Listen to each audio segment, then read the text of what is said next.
All right, so today we're going to show you how to install the mirrors on your KP Mini 150. So we have the driver's ones already installed, and we're going to install the other one here. So you're going to take the mirror out of the box, you're going to place it into the hole,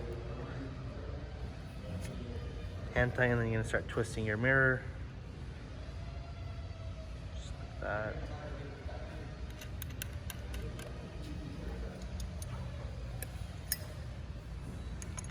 Grab your wrench.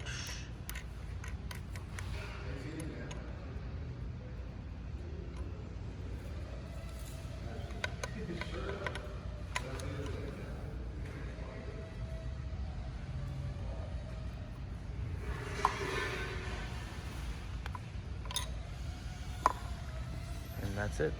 And the wrenches you'll need are a 214. 214s. There you go.